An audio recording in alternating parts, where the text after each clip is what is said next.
ఇప్పుడు ప్రాపర్టీ కొనాలనుకునే వాళ్ళు ఈ హైదరాబాద్ వచ్చినాక హైదరాబాద్ రియల్ ఎస్టేట్ పడిపోయింది, ఇంకోటి ఏంటంటే హైదరాబాద్ రియల్ ఎస్టేట్లో చాలా వరకు కబ్జాలు అవుతున్నాయి, చాలా వరకు ఇబ్బందులు అవుతున్నాయి అని ఫేస్ చేసే వాళ్ళు చాలామంది ఉన్నారు.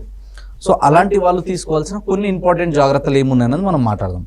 అందులో ఫస్ట్ పాయింట్ ఏంటంటే క్లియర్గా హైదరాబాద్ చెప్పింది, ఎక్కడైనా సరే కానీ ఇక్కడే కాదు ఎక్కడైనా సరే, గతంలో కూడా రాజుల కాలం నుంచి కూడా తీసుకుంటే ఏంటంటే చెరువులకి అంటే నీళ్ళ ఫెసిలిటీ అనేది ఉండాలి మనుషులకి. అవును, నీళ్ళ ఫెసిలిటీ లేకపోతే ఇబ్బంది అవుతుంది ఎప్పుడైనా సరే. అంటే గ్రౌండ్ లెవెల్లో వాటర్ బాగుండాలి, అంతేగాని వాటర్లో పోయి ఇల్లు కట్టుకోవద్దు. అవును కదా, అంటే ద్వాపర యుగం కాదు కదా, శ్రీకృష్ణుడు లాగా మనం కట్టుకోలేం కదా నీళ్ళ వెళ్ళి, సముద్రంలో వెళ్ళి. కాబట్టి మనం ఎప్పుడైనా కానీ ఏం చేయాలంటే ఎక్కడైతే నీళ్లు బాగుంటాయో అక్కడ ఉండాలి, కానీ ఆ నీళ్ళ లోపల ఉండొద్దు. అవును, ఇది పాయింట్ నెంబర్ 1.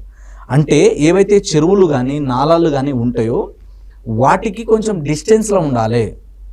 ఇప్పుడు ఆ నీళ్లు, చెరువుల నీళ్లు, ఇప్పుడు మన కాలువల నీళ్లు మనం తాగట్లేదు, కాకపోతే గ్రౌండ్ లెవెల్లో వాటర్ ఉంటే ఎప్పటికైనా మంచిది. కాబట్టి మనం ఏం చేయాలంటే ఆ నాలాల పక్కన కాలువల పక్కన ఏంటంటే కొంచెం డిస్టెన్స్ మెయింటైన్ చేయాలి. ఇప్పుడు ఇంతకుముందు ఏంటంటే 9 మీటర్స్ 30 మీటర్స్ ఇలా లిమిట్స్ ఉండే.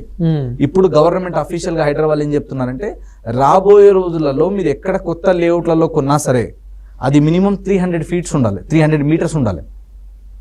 ఆ డిస్టెన్స్ దాటిన తర్వాత అక్కడ వెళ్ళి మనం కట్టుకోవాలి.